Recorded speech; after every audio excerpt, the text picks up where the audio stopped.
Në qarkun e Tiranës vijon të jetë ende një garë fort në listat e hapura të kandidatëve në radhët e socialistëve, teksa kanë mbetur shumë pak kuti për të numëruar dhe rreth 5.000 zarfe nga diaspora, renditja vijon të ndryshojë në një përballje deri në votën e fundit.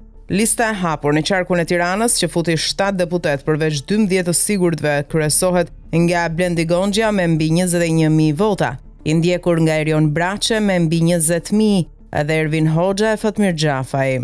3 vendet e fundit për parlamentin e ri janë ato që kanë edhe përballjen më të fortë. Kështu Arnaldo Rakipi ka lënë pas Xhemal Qefalin për një grusht votash deri në këto momente, teksa ky fundit ka më shumë se Anila Denaj dhe Blerina Gjulameti, të cilat nëse rezultati do të jetë i tillë do të jenë në parlament për shkak të kuotës gjinore.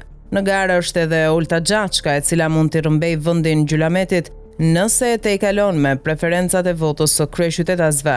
Ndërkohë kanë dalë edhe 10 emrat më të votuar nga partitë të listat e hapura. Ndërkohë 5 ditë nga zgjedhjet e 11 majit, procesi i numërimit votave ende nuk është mbyllur, por thuajse gjithçka është përcaktuar dhe ndryshimet mund të jenë shumë të vogla në listën e 140 deputetëve që pritet të jenë në kuvend gjatë 4 viteve të ardhshme. Partia Socialiste ka arritur të marrë 83 mandate, duke i dhënë një goditje të rëndë opozitës së drejtuar nga Sali Berisha, që ka siguruar vetëm 50 mandate. 3 deputet do të çojnë në kuvend PSD të Ndoshit, 2 deputet do të jenë nga Mundësia e Gronshehajit, një nga Bashka Arlind Qorrit dhe një nga Nisma Shqipëria Bëhet. Në qarkun e Shkodrës ndarja e mandateve është 5 PD, 4 PS dhe 2 PSD.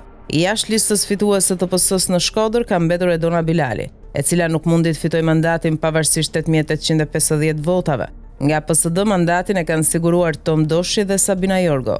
Në qarkun e Kukësit ndarja e mandateve është 2 Partia Demokratike dhe 1 Partia Socialiste. Në qarkun e Lezhës ndarja e mandateve është 4 Partia Demokratike dhe 3 Partia Socialiste. PS arriti të fitojë në qarkun e Dibrës duke marrë 3 mandate, ndërsa Partia Demokratike 2 mandate. Murad Dani dhe Daniel Gjuraj kanë arritur të marrin mbi 7.000 vota, por nuk kanë arritur të sigurojnë mandatin e deputetit nga PS. Në qarkun e Durrësit ndarja e mandateve është 8-6 për Partinë Socialiste. Aulon Kalaja mbi 8.000 vota dhe Andi Aulliri me mbi 7.000 vota nuk kanë mundur të marrin mandatin e deputetit. Fitoret thellë PS morin në qarkun e Elbasanit, ku ndarja e mandateve është 10-4. Lista e hapur e PS-s kryesohet nga Sara Mile, e cila me 18.626 vota është më e votuara në rang vendi. Me 63.15% të votave, PS ka arritur fitoren më të thellë në qarkun e Fierit, ku ndarja e mandateve është 12-4. Në këtë qark PD nuk mundi të sigurojë as 5 mandate, që ishte edhe lista e mbyllur duke mbetur jashtë Eduard Sharka. Në qarkun e Beratit ndarja e mandateve është 5 PS dhe 2 PD. Në këtë qark Erdis Hyka nga PS ka mbetur jashtë, edhe pse ishte më i votuar se Hatixhe Ekonomi për shkak të plotësimit të kuotave gjinore.